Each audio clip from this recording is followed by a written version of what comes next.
Back to our channel. Now we are going to start phalanges anatomy. So if you see total in our hand, we have 14 phalanges in each hand.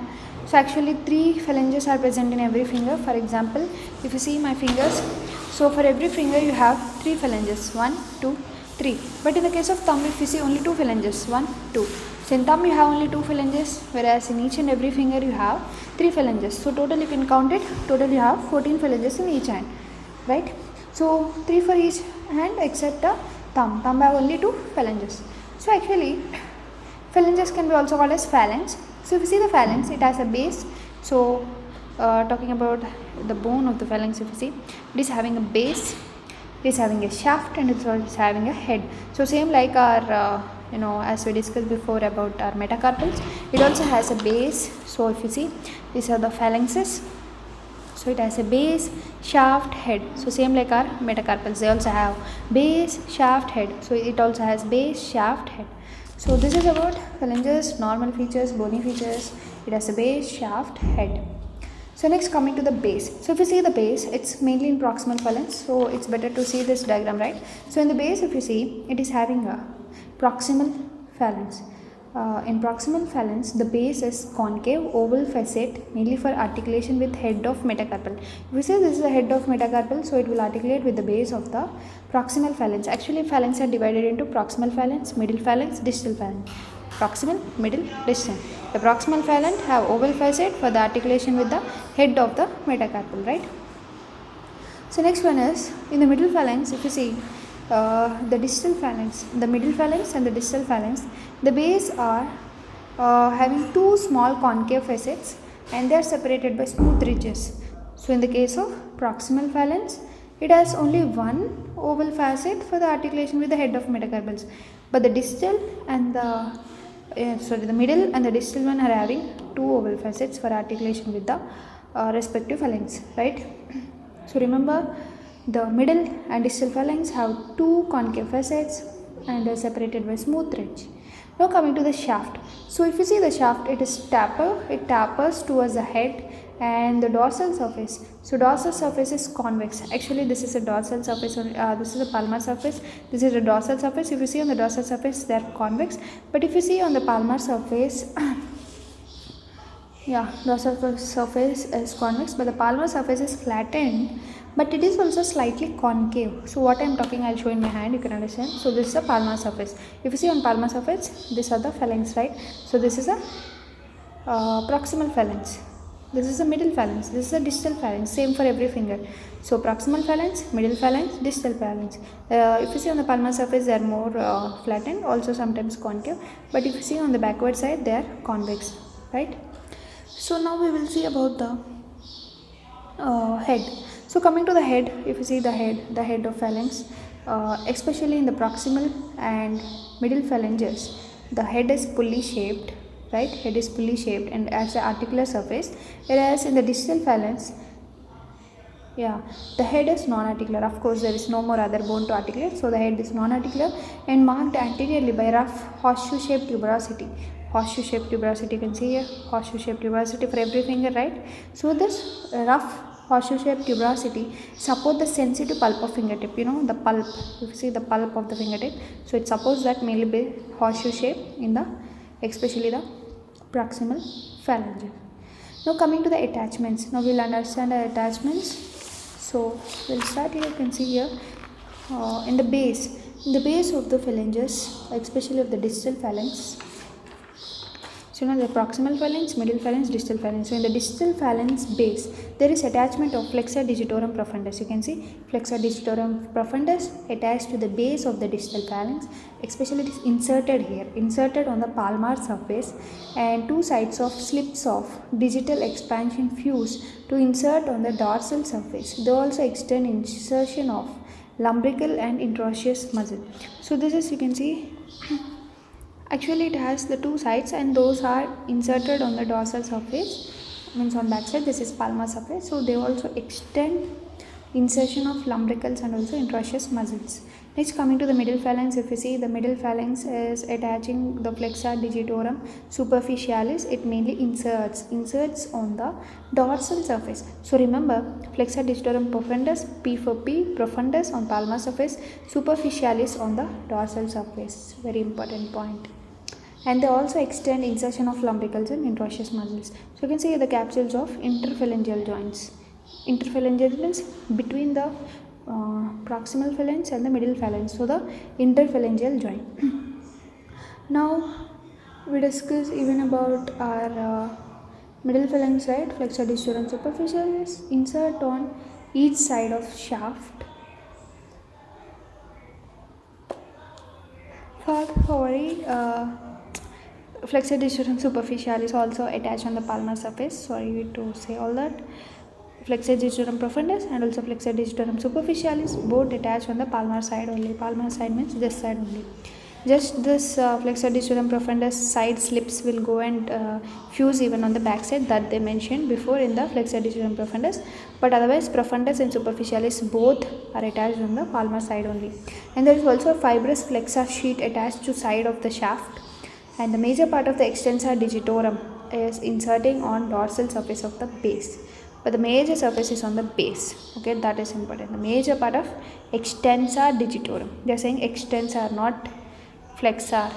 Of course, always you remember flexor will be on the palmar side, extensor will be on the dorsal side. Even in the metacarpals, if you see the attachments of muscles, that the extensor component will be always on the dorsal surface, whereas the flexor one will all be on the palmar surface. So here also same. In phalanges also, the flexor digitorum superficialis, flexor digitorum profundus, they attach on the palmar surface, whereas the extensor digitorum mainly insert on the dorsal surface of the base of the phalanx.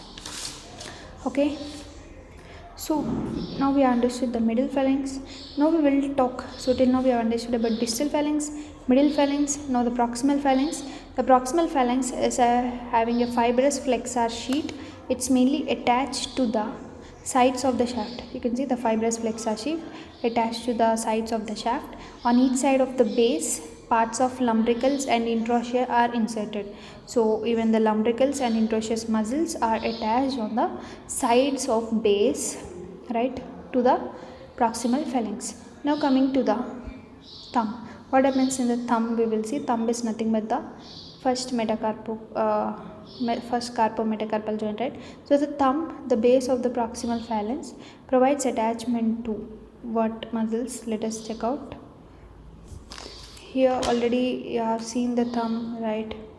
This is a metacarpal of right thumb, and you can see this is the phalanx, proximal phalanx of the right thumb. So if you see in the proximal phalanx of the thumb, as you know, thumb have only the proximal phalanx and also the middle phalanx. But the distal phalanx is absent in thumb because it has only the two phalanxes, right? But whereas in other fingers, you know, it has the proximal phalanx, middle phalanx, distal phalanx. But in the thumb, if you see only the proximal phalanx, middle phalanx, no distal phalanx. So we are going to now understand what are the attachments of proximal phalanx of thumb. So actually this is the lateral side, this is the medial side. Lateral side means I'll show in a hand, you can see here. So this is the lateral side of the thumb, this is the medial side of the thumb, which is facing towards inside medial side. This outer border is lateral side.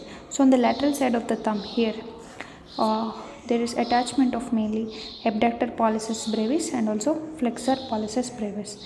Abductor pollicis is always for the thumb, flexor pollicis, abductor and flexor, so they are arising on the anterior or the palmar surface, they are attaching on the lateral side. But coming to the medial side, there is attachment of adductor pollicis, first palmar interosseous insertion. So all these are insertions because they are blue in color, you can see. But the extensor pollicis brevis, it's attaching on the dorsal surface here, extensor pollicis brevis, but the flexor part all are attaching on the palmar surface of the first or the proximal phalanx of the thumb. So coming to the little finger, in the little finger medial side, especially in the proximal phalanx, there is attachment of abductor digiti minimi and also there is attachment of flexor digiti minimi on the medial side of the proximal phalanx of the base of the little finger.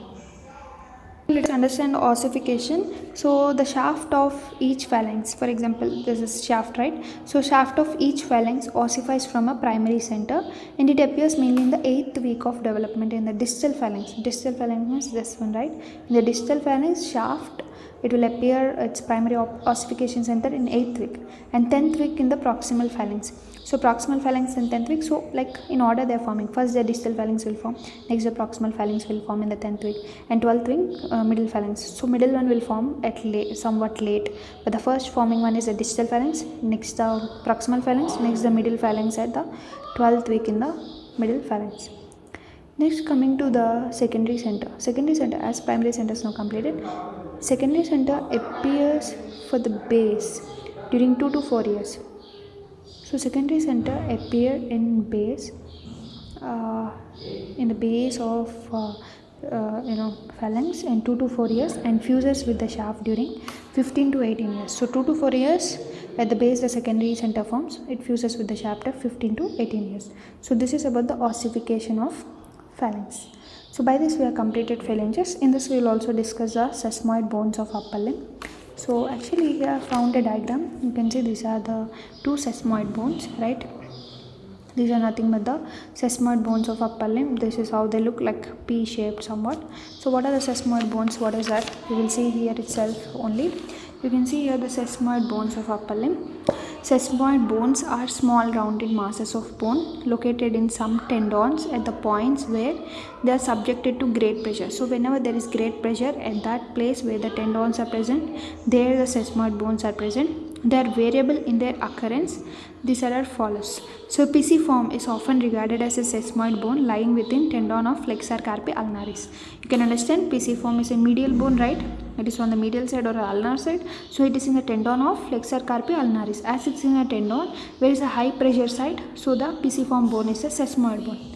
And the two sesamoid bones are always found on the palmar surface of head of first metacarpal bone. So first metacarpal bone is nothing but our what is our first metacarpal bone? It's our thumb, right? So in the thumb also you'll find the two sesamoid bones on the palmar surface of a head. Very important. In the head of first metacarpal bone on the palmar side, you'll find the two sesamoid bones. Next, coming to one sesamoid bone is found in capsule of interphalangeal joint of thumb. So even in the interphalangeal joint, that is in between two phalanges, right? In the proximal phalanx and the middle phalanx, in between them you'll have one sesamoid bone in the capsule of interphalangeal joint of thumb in 75% of humans or patients. Next, coming to one sesamoid bone is found on ulnar side of capsule of metacarpophalangeal joint. Metacarpophalangeals means between the metacarpals and the phalanges the joint is there, right? There also there may be one sesamoid bone, especially on ulnar side, means on medial side, right? Of little finger in about 75%. So in little finger, in thumb, on both sides you will find the sesamoid bone, especially near to phalanx. In the case of thumb, it is an interphalangeal joint. In the case of little finger, it's between metacarpophalangeal joint. That is important. Next, less frequently, there is a sesamoid bone on lateral side of metacarpophalangeal joint of index finger. Index finger, you know, right? In the index finger on lateral side. So for example, this is index finger, this is medial side, this is lateral side. So on the lateral side of index finger, less frequently there may be a sesamoid bone like lateral side of metacarpophalangeal, means with the metacarpal phalangeal joint on index finger. Next, coming to sometimes sesamoid bone may be found at other carpophalangeal joints. So mostly if you see at the rate of this metacarpophalangeal, between the metacarpals and phalangeals you will find this sesamoid bone. It is mainly found in thumb, right?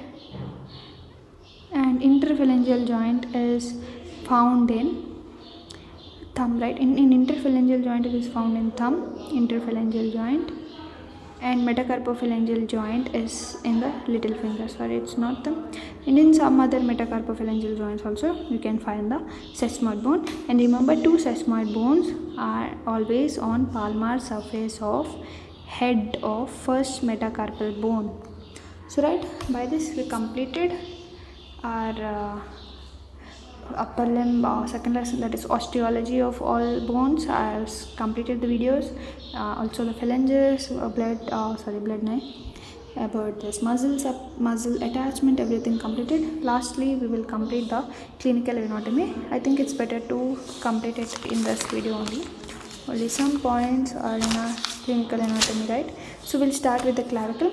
So you can see here the clavicle is commonly fractured by falling on outstretched hand. Outstretched hand means like this. Outstretched hand, if you fall like this, the clavicle is having indirect violence.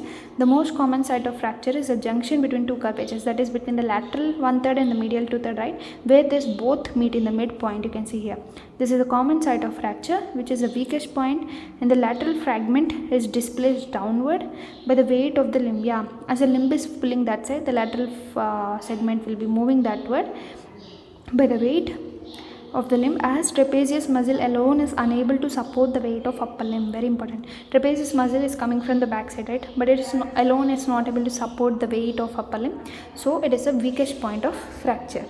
So next, coming to the clavicle may be congenitally absent or imperfectly developed in a disease called cleidocranial dystosis. Cleido means clavicle, cranial dystosis means there is a congenital absence of or imperfectly development of clavicle in these cases. In this condition, the shoulders droop because the clavicle is not there, it is not happening. So one side the person may droop his shoulder and can be approximated anteriorly in front of the chest. So you can see here the cleidocranial dystosis, one side the clavicle is broken, so clavicle is not developed, or it may be congenitally absent. So one side the shoulder may droop and also may be approximated anteriorly in front of the chest. So now we will see scapula clinical anatomy. In scapula, paralysis of serratus anterior causes winging of scapula. You know, serratus anterior is insertion, right? It's inserted to the, if you remember, I explained everything. It's inserted to the costal surface, right? It's inserted to the costal surface, medial border, right? So if there is any paralysis of serratus anterior, it causes winging of scapula, and the medial border of the bone becomes unduly prominent, because medial side only we have serratus anterior, so it will become prominent, and the arm cannot be abducted. Abducted means it cannot be go like this. Adduction means towards near of the body. Abducted means away. So you can't abduct because scapula help it in abduction beyond 90 degrees. So person can't abduct beyond 90 degrees if there is winging of scapula due to paralysis of serratus anterior muscle, which is a medial border muscle of the insertion of the costal surface of the scapula. In this diagram you can see the paralysis of right serratus anterior. Now we will see the humerus clinical anatomy. So humerus, the common site of fracture of humerus are surgical neck. You know what is the surgical neck and anatomical neck? Anatomical neck is what? Which is separating the head from the lower part. But here the surgical neck is below the anatomical neck, right? So the shaft and the supracondylar region. Common site of fracture of humerus is mainly surgical neck or shaft, or also the supracondylar region. Supracondylar region also, you know, it is in turn divided into lateral and medial. Already everything is explained in my videos. So supracondylar fracture is common in young age. It is produced by fall on outstretched hand. The lower fragment is mostly displaced backward, so that elbow is unduly prominent, as in dislocation of elbow joint. The three bony points of elbow from the usual equilateral triangle. This fracture may cause injury to median nerve, because median nerve travel there, so it may also lead to Volkmann ischemic contraction. So it may lead to Volkmann ischemic contraction caused by occlusion of brachial artery. So you can see here two vessels are in danger, that is the brachial artery and also the median nerve. So this thing you need to observe.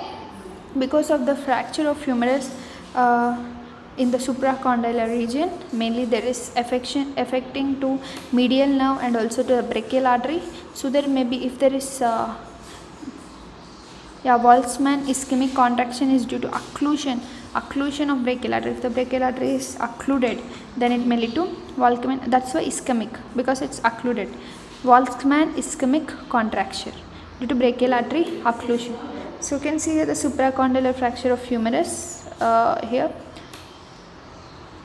Occlusion of brachial artery cause a Volkmann ischemic contraction, and also median nerve may be damaged. So Volkmann ischemic contraction, you can see because of this there is wasting of forearm, clawing of fingers and thumb. So if the brachial artery is not supplying the forearm, then what happens? There will be clawing of fingers and thumb. So person will have a claw hand. So Waltzman ischemic contraction because of brachial artery occlusion will cause like this claw hand. Next, coming to the humerus. Humerus actually has a poor blood supply at the junction of its upper and middle thirds. So fractures at this site show delay union or non-union. As the blood supply is low, so they not have much higher capacity to regenerate again. So the head of humerus is commonly dislocated inferiorly. If head of humerus dislocates, there is dislocation of shoulder joint. So you can see here the inferior dislocation of humerus. So always remember it's inferior. For example, the shoulder joint is here like this, it will go like this. Inferior dislocation of shoulder joint. Now coming to the radius clinical anatomy. So radius is commonly fractured 2 cm above lower end, that is Colles fracture. Colles fracture is with the radius fracture about 2 cm above lower end. So at the lower end above the Colles fracture, this fracture is caused by fallen outstretched hand, and you can see 2.45, this one, on outstretched hand, and the distal fragment displays upward. You can see distal fragment, this is the distal fragment, it's displaced upwards and backwards, and the radial styloid process comes to lie proximal than ulnar styloid process. It normally lies distal, right? You can see radial styloid process is proximal, but actually ulnar styloid process should be proximal, but here it's reversed. So if the distal fragment gets displaced anteriorly, it is called Smith's fraction. So if this goes anteriorly, as I said, it should go upward. If it is not going upwards and it is going anteriorly, then it will lead to Smith's fracture. So if it is going upward, Colles fracture. If it is going anteriorly, Smith's fracture. So you can see B, this is a Smith's fracture, it is going anteriorly. So you can write here, this is anterior, this is upward. So all depends on the distal fragment of the radius, distal fragment. So now we will see the sudden, you can see the sudden powerful jerk on the hand of a child may dislodge the head of the radius from the grip of annular ligament. So sometimes powerful jerks, that's why we should not drag the children's hand, because if you suddenly drag the children's hand, then the head of the radius is dislodged from the annular ligament, and this is known as subluxation of head of radius or pulled elbow.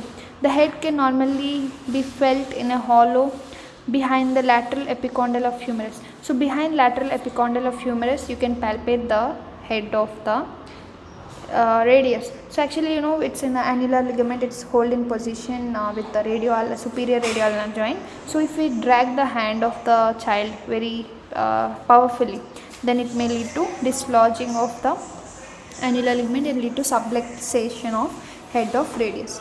Now coming to the ulna clinical anatomy, you can see. Now coming to the ulna, you can see ulna is stabilizing bone of the forearm. It's on the medial side, right? So with its trochlear notch gripping, ulna will articulate with trochlear notch, whereas radius will articulate with capitulum. Already we know. So trochlear notch gripping the lower end of humerus. On this foundation, the radius can pronate. So ulna is a major foundation, it's very strong with the trochlear connection, so that the radius can pronate on it and also supinate for efficient working of the upper limb. So the shaft of the ulna may fracture. So shaft of the ulna may fracture either alone or along with that of radius. So cross union between the radius and ulna must be prevented to pressure pronation and supination of the head. So especially in the people already their ulna shaft got broken or fractured, in that case if there is supination and pronation, it will be very much pressure on the already damaged or fractured ulna. So next, coming to dislocation of elbow. It's produced by fall on outstretched hand with the elbow slightly flexed, and the olecranon shifts posteriorly and the elbow is fixed in slight flexion. You can understand olecranon on posterior side, it's going somewhat more posteriorly, then it's leading to damage of this. And normally in an extended elbow, the tip of the normally in an extended elbow, the tip of the olecranon lies in horizontal line with the two epicondyles of the humerus, and in flexed elbow, you can see here, in the flexed elbow, the three bony points form an equilateral triangle. These relations are distributed in dislocation of elbow. You can see this is in the case of extended elbow. Extended means like this in the case of extended elbow. This is in the case of flexed elbow like this. So if you flex the elbow, then all these three like medial epicondyle, lateral epicondyle and the olecranon are in triangular. But if you're in extension, medial epicondyle, lateral epicondyle, olecranon are on the same straight line. Now coming to the fracture of olecranon is a common and is caused by fall on point of elbow. The fracture of coronoid process is uncommon and usually accompanies dislocation of elbow. Actually more common is olecranon because it's more subcutaneous, whereas coronoid is somewhere inside, right? So it is not that much common, but sometimes it will also get dislocated if there is any dislocation in the elbow. Next coming to Madelung's deformity. In dorsal subluxation. Subluxation means dragging the hand right dorsally backside. Madelung's deformity, a displacement of lower end of ulna. So remember before we had discussed the subluxation of head of radius, now we are discussing about subluxation of lower end of ulna, mainly lower end of ulna due to retarded growth of lower end of radius. If the lower end of radius is not growing fast or simultaneous with the ulna, then it will lead to displacement of lower end of ulna. So you can see here the Madelung's deformity. So now coming to the last one, carpal bones, clinical anatomy. Not last one, we also have metacarpal bones. So coming to carpal bones, clinical anatomy, the fracture of scaphoid is quite common. So scaphoid, you know, it's nothing but the lateral most bone, right? That is near to the thumb, right? She looks too pretty, try to catch her. If you remember the mnemonic, she is on the lateral side because we start counting the carpal bones from lateral to medial side. So scaphoid is quite common. The bone fractures through the waist at right angles to its long axis. The fracture is caused by fall on outstretched hand or on tips of fingers. This causes tenderness, swelling in anatomical snuff box. You know anatomical snuff box? This area, right? If you do like this, it will get this one. This triangular area is called anatomical snuff box. As the scaphoid is fractured, there will be inflammation in the anatomical snuff box, also swelling, and the pain on longitudinal percussion of thumb and index finger. So the residual disability is more marked in mid-carpal joint and than in wrist joint. And the importance of the fracture lies in the ability to non-union and avascular necrosis of body of bone. So normally the scaphoid has two nutrient arteries, one entering the palmar surface of tubercle and the other the dorsal surface of tubercle. So what they are saying, the nutrient arteries enter on palmar and also dorsal surface. Occasionally both vessels enter through tubercle or through distal half of bone. In such cases, fracture may deprive the proximal half of the bone of its blood supply, leading to avascular necrosis. So you can see here two types of arterial supply: nutrient arteries to the scaphoid, nutrient arteries to the scaphoid. Fracture in with necrosis. As the artery will not go to the fracture end, it will undergo necrosis. And fracture without necrosis, sometimes there will be fracture without necrosis. In the case like, you know, if the nutrient arteries is supplying to the scaphoid is separate, then even the fracture there will be normal. But if there is only like one continuous nutrient artery, then there will be of course necrosis of one segment. Now coming to the dislocation of lunate. Dislocation of lunate may be produced by a fall on acutely dorsiflex hand with the elbow joint flexed. So this displaces the lunate anteriorly, also leading to carpal tunnel syndrome like features. Not carpal tunnel syndrome, but carpal tunnel syndrome like features. Now coming to metacarpal bones. A fracture of base of first metacarpal is called Bennett's fracture. Base Bennett's, BB. Base Bennett's fracture. The base of first metacarpal is nothing but thumb. So in the thumb, the base if get fracture called Bennett's fracture involves the anterior part of the base and caused by force along long axis, and the thumb is forced into a semi-flex position. So semi-flex means like this. Thumb is forced to a semi-flex position and cannot be opposed. So it is staying like this. So you cannot oppose the thumb because of the fracture of base of the first metacarpal. So it cannot be clenched. So you can see here the diagram of Bennett's fracture, and you can also see in this diagram A is a normal position of nerves in the flexor retinaculum. You can see this is flexor retinaculum, scaphoid, lunate, tricutril, carpal tunnel, ulnar nerve, medial nerve. But this one you can see this is a dislocation of lunate leading to carpal tunnel syndrome.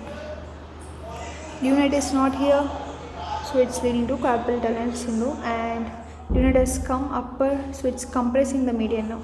And so you can see ape-like deformity of hand. So ape-like deformity is seen. So claw-like deformity, if you remember before I said claw hand is due to wasting of median nerve, that is due to supracondylar fracture, and ape-like deformity of the hand is due to what? It's due to compression of median nerve, that is a lunate dislocation. Now we have also discussed Bennett's fracture. Now we will see the other metacarpals may also fracture direct or indirect violence. Direct violence displaces the fracture segment forwards, indirect displaces them backward. Very important. Direct one means forwards, indirect one means backwards. So you can see here the fracture through the neck of metacarpal usually angulated. So next coming to the tubercle or syphilitic disease of the metacarpals or phalanges in a child, located in middle of diaphysis rather than in metaphysis, because nutrient artery breaks up into plexus immediately upon reaching the medullary cavity. So what they are saying, the middle of diaphysis rather than metaphysis. So this syphilitic disease or tubercles develop in middle of diaphysis because nutrient artery breaks into plexus immediately upon reaching medullary cavity. So in adults, however, the chances of infection are minimized because nutrient artery is replaced as a major source of supply by periosteal vessels. So this is about child. So in children, there will be a chance of syphilitic disease or tubercular disease in the metacarpals, that too in the diaphysis. Next coming to the thumb. So when the thumb possesses 3 phalanges, what happens? The first metacarpal has 2 epiphyses, one at each end. Occasionally first metacarpal bifurcates distally. Then the medial branch has no distal epiphysis and has only 2 phalanges. The lateral branch has distal epiphysis and 3 phalanges. Total digits are 6 in such case. So this is called child with 6 as polydactyl. So you can see what they are saying. When the thumb possesses 3 phalanges, normally it should have 2, but here they are having 3, and the first metacarpal has 2 epiphyses, one at each end. First metacarpal is nothing but again thumb is having 2 epiphyses, and occasionally first metacarpal bifurcate distally, means it is bifurcating, as because of its bifurcation extra finger is forming. Then the medial branch has no distal epiphyses and has only 2 phalanges, and the lateral branch has distal epiphysis and 3 phalanges. So total digits are 6 in that case. Next coming to anatomical snuff box. So if you see here diagram, this is called as anatomical snuff box. So it is a triangular depression on posterior lateral aspect of wrist joint. It is bounded by abductor pollicis longus, extensor pollicis brevis laterally, and extensor pollicis longus medially. So if you see, it has abductor pollicis longus. You can see this is the extensor pollicis brevis, extensor pollicis longus. So even with extensor pollicis brevis, you also have here the abductor pollicis longus and laterally, and extensor pollicis longus medially. Extensor pollicis longus is present medially. In its floor are scaphoid and trapezium. So in the floor you have the scaphoid and trapezium bones. And radial artery traverses the anatomical snuff box to make its entry into the palm. So radial artery will be coming from here, it traverses and goes into the traverses anatomical snuff to make its entry into palm. So it enters into the palm. Next coming to the digital branch of radial nerve, passes through its to reach the dorsal of hand. So remember, radial artery from this anatomical snuff box will go into the palm surface, whereas radial nerve will pass through this and go to the dorsal surface, and the cephalic vein is in this box.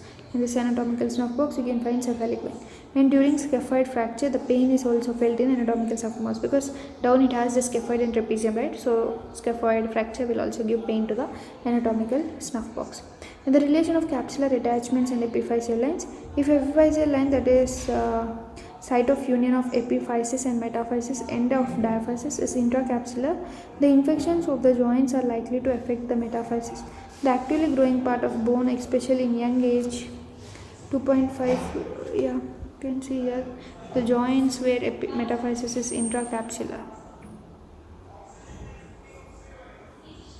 Relation of capsular, actually what they say, if epiphyseal end is the site of union of epiphysis and metaphysis, it is end of diaphysis. For example, you can say this is the long bone. We'll take for example this is a long bone, right?